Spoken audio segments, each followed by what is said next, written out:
Muy buenos días, queridos amigos, familia de la fe que nos siguen por este medio, que Dios les bendiga. Les saludo a todos con la paz del Señor.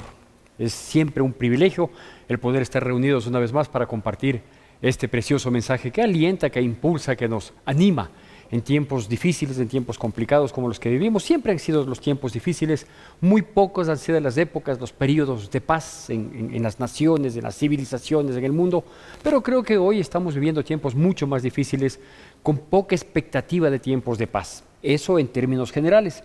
Pero para los que creemos en Dios, para los que tratamos de seguir a Dios, siempre los días tienen que ser mejores. Y yo quiero partir precisamente de este ingrato punto, de esta perspectiva totalmente, tristemente equivocada, de este, ¿qué le puedo decir? De esta corriente que vive el mundo y que le lleva no solo a la destrucción, no solo a la perdición, sino a la desesperanza, ¿sí? Hay situaciones en la vida que enfrentamos nosotros en las que muchas veces lo que nos sostiene es la esperanza, ¿sí? Mientras haya una pequeña luz al fondo del túnel, por terrible que estemos pasando en situaciones de nuestras vidas, mientras hay esperanza, todavía uno se sostiene. Pero este es un mundo que no quiere tener esperanza. ¿Por qué digo esto? Parto de esta triste premisa, ¿sí? La gente, en su mayoría, ya sea por sus palabras o por sus hechos, no cree en Dios, ¿sí? Les repito, la gente hoy en día, en su mayoría, en una mayoría arrasadora, ¿sí? La gente por sus palabras, es decir, por sus declaraciones, por lo que dice, por lo que cree, por lo que piensa, ¿sí? O por sus hechos, por sus frutos, por sus actitudes, por sus obras, no cree en Dios. La misma palabra de Dios inclusive advierte esta triste posibilidad y menciona, por ejemplo, allá en el Salmo 14, si mal no recuerdo, dice el necio en su corazón, no hay Dios, ¿no es cierto? Entonces, lastimosamente, en los últimos años, yo puedo decir en el último siglo posiblemente, en América, un país o una región, un continente que era de esperanza por sus cultivos, por sus fuentes de agua pura, como el Amazonas, por el Río de la Plata y por sus riquezas naturales, por su maravillosa geografía. Hasta hace unos 100 años era inspiración de poetas europeos y de todo el mundo, principalmente de la línea literaria de Europa, ¿sí? De la cual hemos tenido mucha incidencia. Inspiraba a América hasta por el comportamiento de la gente, ¿sí? Si bien habíamos salido de unas conquistas, teníamos pocos años de ser repúblicas, y teníamos conquistas que fueron abruptas, como en el caso de nuestro país. No obstante, había un semblante de las personas, de la sociedad, de esperanza, de ilusión, de impulso. Algo que ya no sucedía en el viejo continente, ¿no? A inicios del siglo anterior estaba manejándose ciertas situaciones que dieron como un resultado una primera guerra mundial, primeros años del 1900, por ahí del 17, ¿sí? No había pasado, no se había recuperado todavía el mundo en todo el impacto que causa una catástrofe como esta, y por ahí 1940, 41, nuevamente un nuevo estallido. Sin embargo, América, nuestro territorio, ¿sí?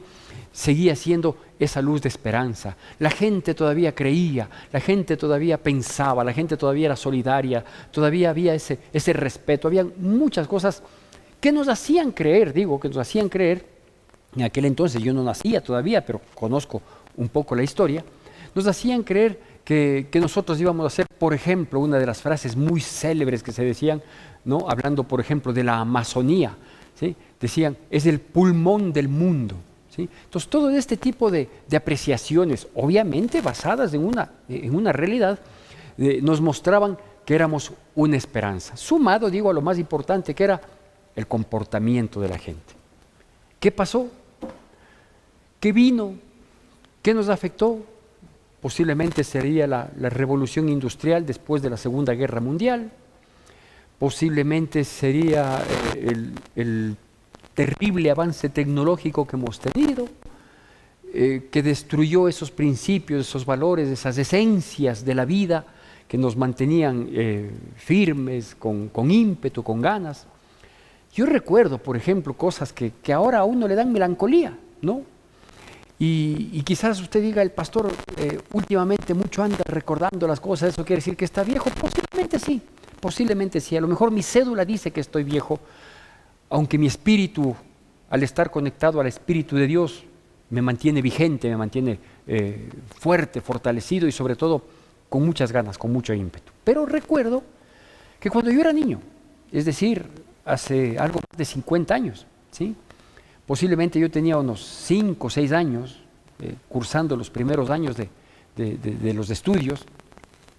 Algún momento comentó una persona, y salió este comentario en la prensa, no sé cómo, no recuerdo cómo se llamaba en aquel entonces el periódico que se adquiría en las primeras horas de la tarde, que era el que compraba normalmente mi padre, o venía trayendo ese periódico. El otro nos entregaban en la mañana, ¿sí?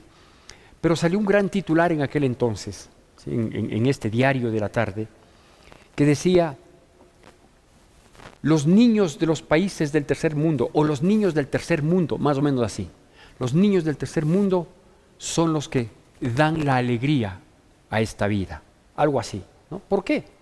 Porque habían venido personas de otras latitudes a nuestro país, al Ecuador específicamente, no sé si fueron a otros países de Latinoamérica, pero habían venido acá de una fundación que en aquel entonces tenía unos reportajes maravillosos, ¿sí? Que a nosotros nos llegaron obviamente mucho más tarde, porque la tecnología en cuanto a la televisión, etcétera, etcétera, era muy escasa en esos días en nuestro país. Estoy hablando de hace 50 años y más. Pero llamó mucho la atención porque habían venido, digo, personas de alguna fundación de otras latitudes precisamente a captar en fotografía las bondades maravillosas entregadas por Dios a nuestro país, los nevados, los ríos, la cercanía de las ciudades de la sierra, de la cordillera, con la costa, las maravillosas playas que nos habían dado. Y curiosamente lo que más les llamó la atención a estas personas no fue solo la belleza natural de nuestro país, sino la belleza del alma de quienes éramos niños en aquel entonces. No importaba si es que había mucho dinero o poco dinero, eso tenía nada de trascendencia, ninguna trascendencia. No habían las tan marcadas clases sociales como hay el día de hoy, que no te lleves con ese niño porque está sucio o porque es pobre, no. Gracias a Dios eso no existía, ¿no? Yo mismo recuerdo que jugaba fútbol en el callejón de al frente de la casa, en la cancha de tierra, con todos los niños del barrio. A veces jugaba en contra, a veces jugaba a favor, a veces éramos amigos, a veces éramos enemigos en el campo de juego. Nuestras prendas de vestir, los sacos, el suéter, las chaquetas, como le quieran llamar, en el lugar del poste de cada uno de los arcos, y jugábamos largamente. Y luego compartíamos la misma agua del mismo grifo, de la misma, botando un poco de agua para aplacar un poco la polvareda, porque las calles obviamente no eran asfaltadas.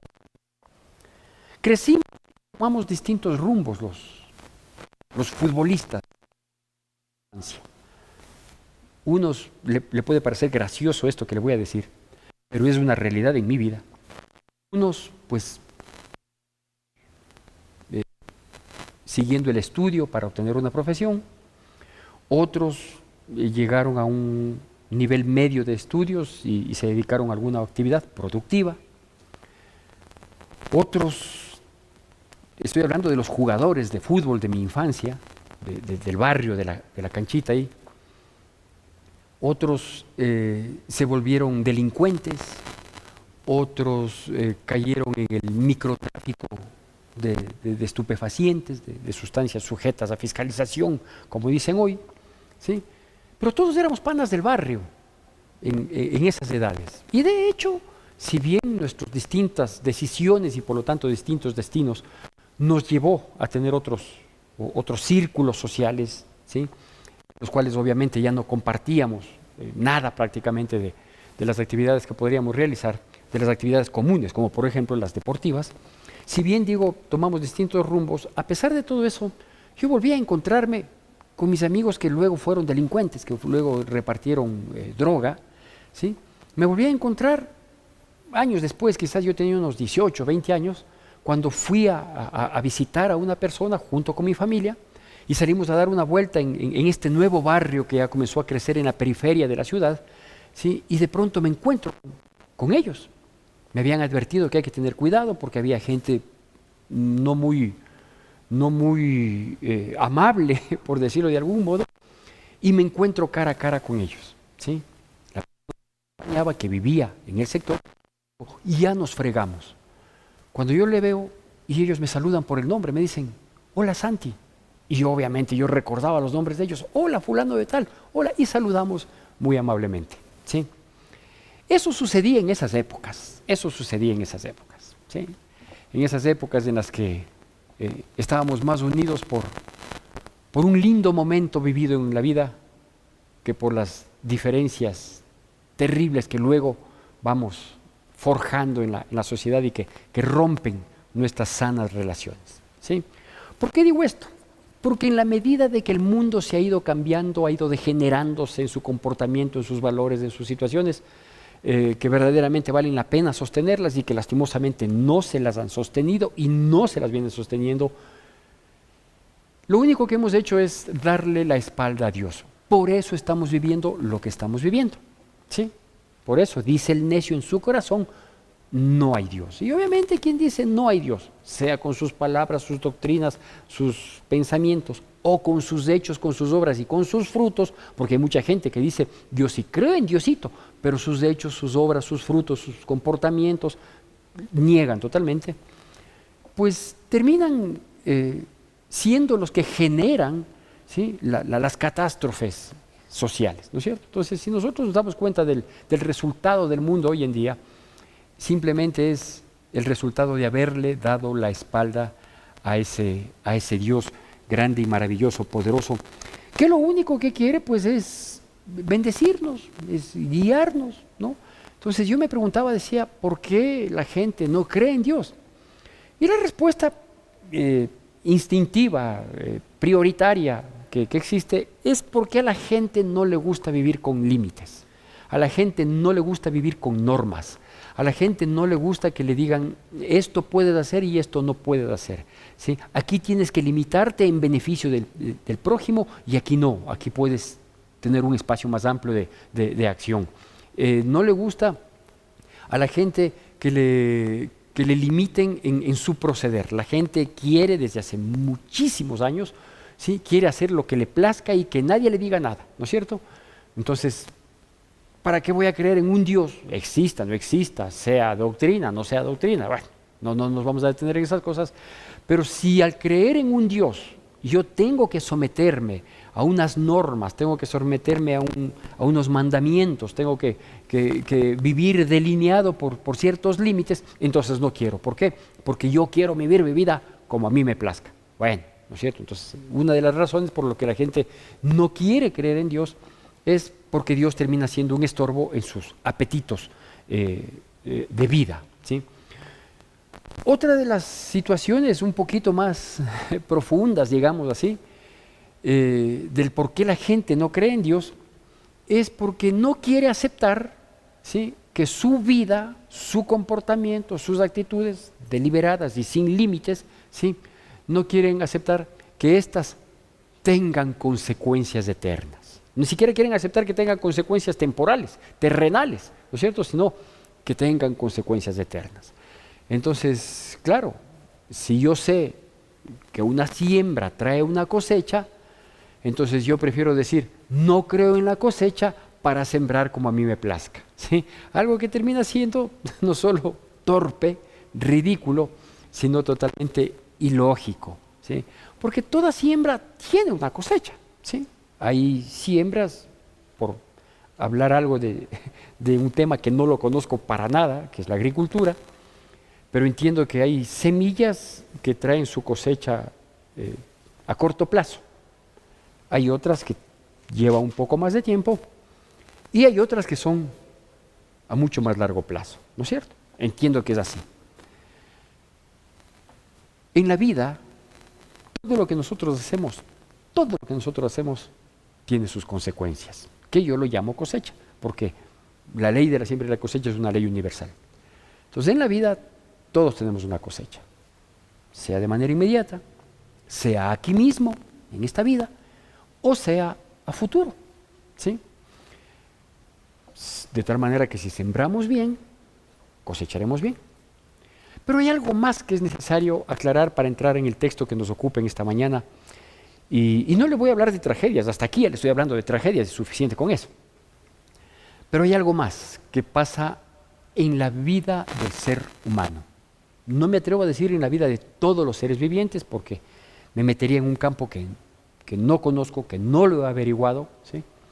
Pero sí creo que no fallo al decir que esto sucede en la vida de los seres humanos, ¿sí?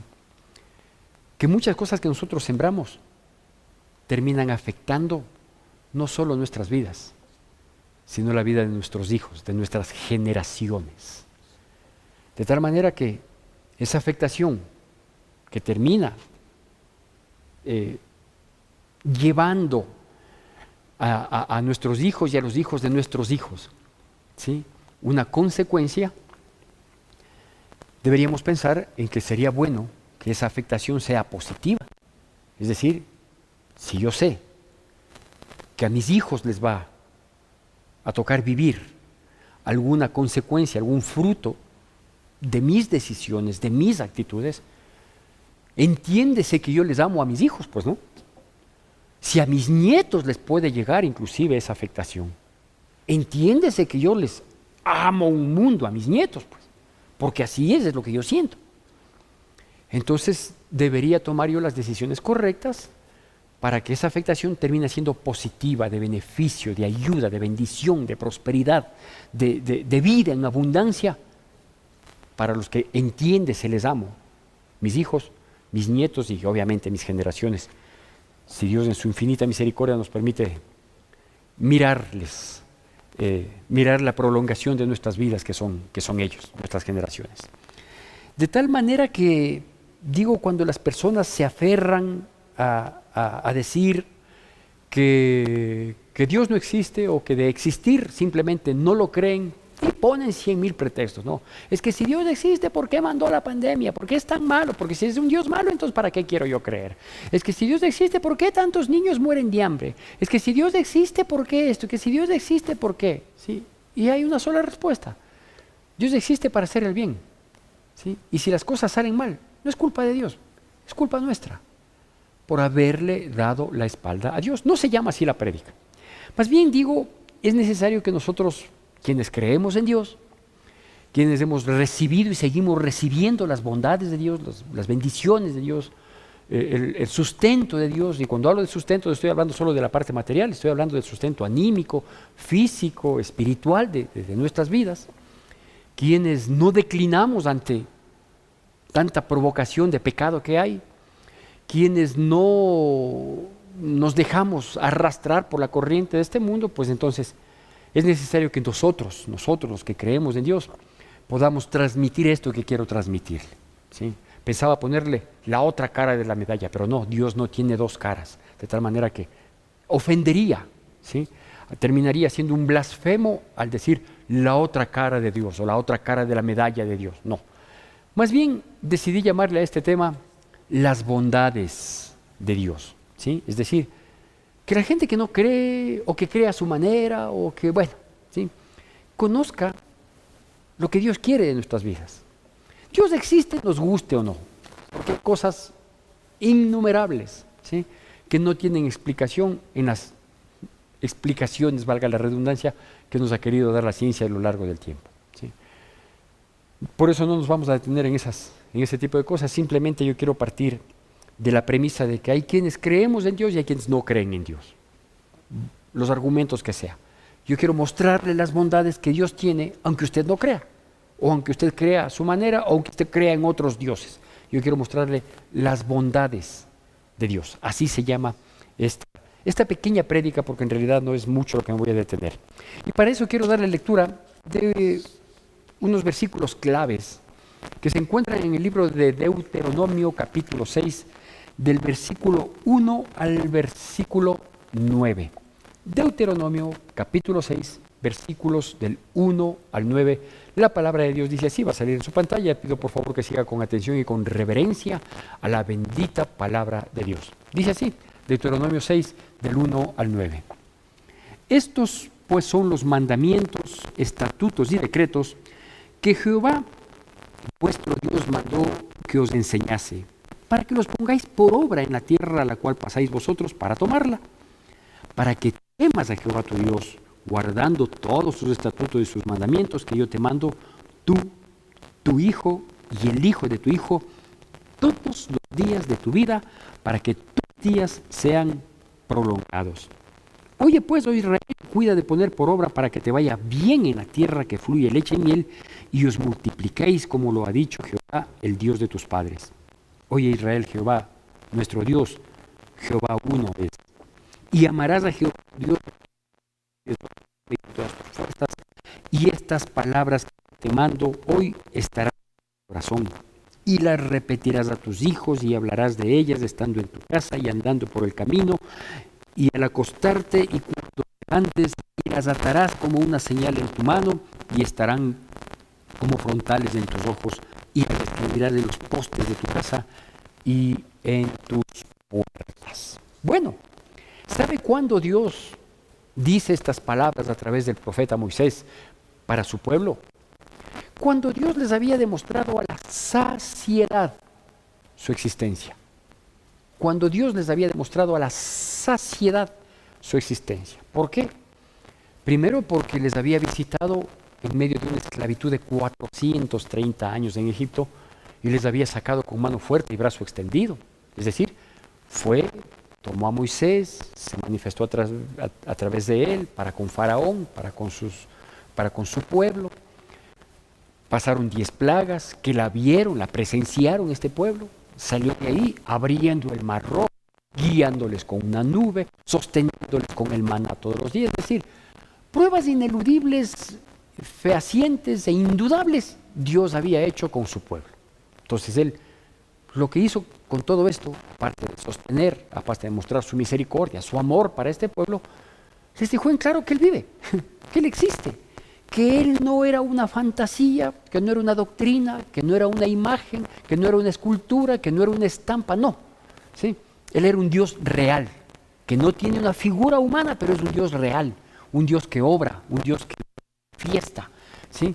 Que se manifiesta para bien o se manifiesta para mal, ¿sí? Cuando él advierte, ¿no es cierto? Y dice, fruto del pecado de Sodoma y Gomorra voy a destruir esa tierra. Manda ángeles a que saquen a Lot de ahí y manda fuego y azufre y consume a una tierra. ¿No es eso una realidad de un Dios que existe, de un Dios que vive? Que quienes lo toman esto aisladamente dirán, pero que Dios tan malo, ¿cómo les acaba? Sí, Dios les había advertido.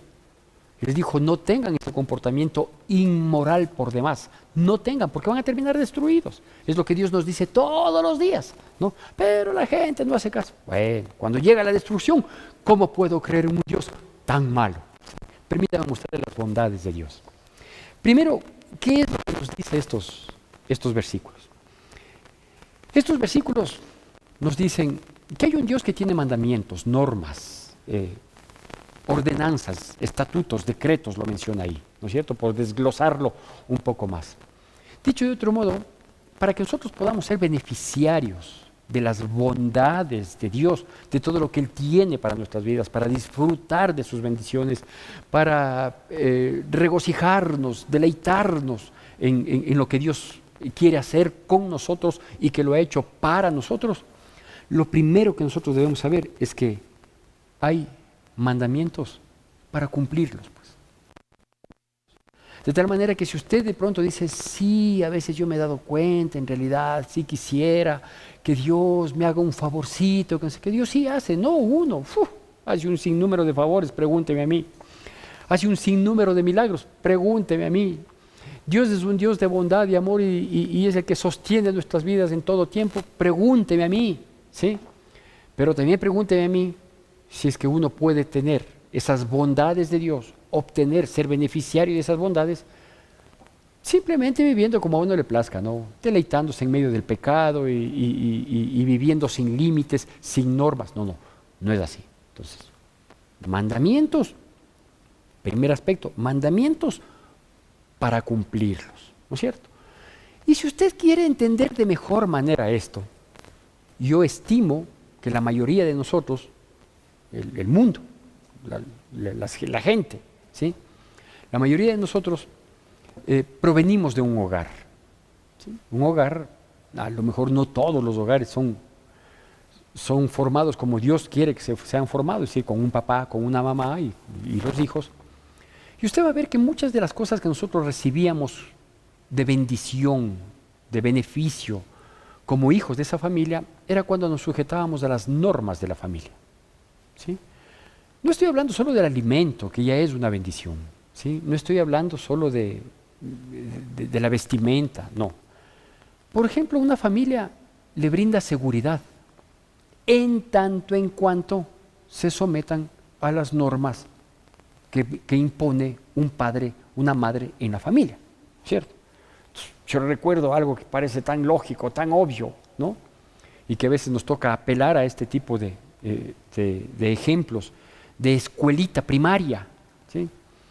Cuando mi padre decía, cuando se sale o cuando se entra de la casa, se deja cerrando la puerta. ¿Qué significaba eso? Que eso nos daba seguridad a nosotros y a los nuestros, ¿no? Entonces, ¿qué significaba eso? Que esa era una norma. Por ejemplo, decía, cuando ya se fue poblando el barrio, ¿sí?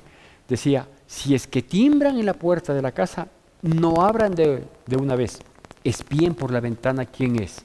Si es conocido, le abren. Si no es conocido, le preguntan si quiere, ¿sí? Otra norma, decía, si es que no es conocido, ¿sí? No abran si es que no hay una persona adulta dentro de casa. Entonces, ¿todo eso qué son? Normas para recibir ¿qué? Seguridad. ¿Sí? Un ejemplo así de simple. Entonces, Dios hace lo mismo, ¿sí? Dios dice, mira, yo quiero que tú te beneficies de las bondades que yo tengo, porque yo tengo beneficios, yo tengo bendiciones, yo tengo prosperidad, yo tengo todo lo que tú necesitas en esta vida para ser feliz, y yo te lo puedo dar. Pero tienes que cumplir estas normas, ¿sí? No como un acto de compensación, no. O sea, no es que si te portas bien te va... No, no es así. Te vas a portar bien porque el cumplimiento de estas normas te van a encaminar en el camino correcto, pues. Te van a poner en la senda perfecta, no en la que te lleva a lo malo que te termina destruyendo, sino la que te lleva a lo bueno. Entonces, primer aspecto, mandamientos para cumplirlos. Es una de las bondades de Dios. Dios nos da mandamientos para que los cumplamos. Al cumplir esos mandamientos, dice que es necesario que esos mandamientos nosotros los pongamos por obra. Los cumplamos nosotros, nuestros hijos y los hijos de nuestros hijos. Habla de una tercera generación, ¿no es cierto? Entonces, ¿qué es lo que tenemos que hacer? Pues, si yo veo, como he visto, ¿sí?, la mano de Dios en mi vida, sosteniéndome, sustentándome, proveyéndome, guiándome, guardándome, protegiéndome, sanándome, levantándome, restaurándome, etcétera, etcétera, etcétera, etcétera, yo tengo que decirles a mis hijos, pues porque yo quiero que a ellos les vaya tan bien como a mí. Entonces tengo que decirle, mi hijo, a Dios hay que temerle, no como teniendo miedo, sino como un temor reverencial, de hacer todas las cosas, ¿sí?, porque cuando haces todas las cosas para agradarle a Él, pueden pasar dos situaciones. La una, de que las tormentas de la vida o no te lleguen todas, o si es que te llegan, Él te va a sostener en la tormenta, ¿sí?, y te va a bendecir y te va a levantar. Si Dios permite una tormenta en tu vida, es porque quiere enseñarte algo, ¿sí? Y si Dios permite que una tormenta que afecta a todos, a ti no te afecte, es una misericordia y una bondad de Dios para mostrarte que Él es tu Dios, porque Dios es un Dios personal. Tú no puedes recibir los beneficios de Dios directamente, mi hijo, solo porque yo sea un hombre temeroso de Dios, sino que Dios es un Dios personal. Por lo tanto, yo quiero que me vaya bien y te comento a ti cómo tienes que manejarte, de acuerdo a tus mandamientos, para que a ti también te vaya bien. Y como vas a tener hijos y vas a ver lo que causa un hijo en nuestras vidas, ¿sí? Vas a querer fervientemente y por siempre que a tu hijo, a tu hija le vaya bien. Entonces, pásale el dato a tu hijo, a mí, a mi hijo y al hijo de mi hijo. Y así sucesivamente, ¿sí? ¿Por qué? Porque una de las bondades de Dios es esto, ¿no? Para bienestar de las generaciones. Es para bienestar de las generaciones. Es una bondad de Dios, ¿sí? Yo recibí ese temor de Dios de parte de mis padres. Aunque la doctrina era equivocada, ¿sí? Aunque los ritos eran equivocados, ¿sí? Pero ellos tenían un temor de Dios. Hicieron de mí una persona religiosa. Y claro, luego me di cuenta que la religión no es una relación cuando conocí de su palabra y más bien yo fui un instrumento de Dios, ¿sí? En las manos de Dios para yo llevarles a una doctrina de verdad, a mis padres, a la familia, a los hermanos, a los sobrinos, etcétera, etcétera. Porque esto es para beneficio, para bendición de las generaciones, como lo he dicho, para bienestar de las generaciones. Tercero, dice, no te olvides de poner por obra estos mandamientos. ¿Sabes para qué? Para que recibas otra bondad, para que tus días sean prolongados. Dice, para prolongación de vida. La prolongación de vida habla de dos cosas. No solo que nuestros días sean largos para disfrutarlos, sino que en esos días largos tengamos vida, ¿sí? ¿Y sabe dónde también está la prolongación de vida? En nuestros hijos, en la siguiente generación. Yo veo a mis hijos, ahora ya adultos, veo a mis nietos, ¿no? Y digo, son la prolongación de mi vida, porque tienen actitudes similares a las mías, porque van copiando ciertas cosas de mí, porque les gusta alguna enseñanza que yo les he dado, porque ellos ya tienen claro y dicen, no, al abuelo no le gustan las cosas así, al abuelo le gusta de este modo. Entonces, si le gusta de este modo, le gustan las cosas bien hechas, le gustan las cosas correctas, le gusta la honestidad, le gusta la transparencia, le gusta la sinceridad, le gusta la fidelidad, le gusta, al abuelo le gusta quedar bien con Dios, le gusta agradarle a Dios con sus actitudes.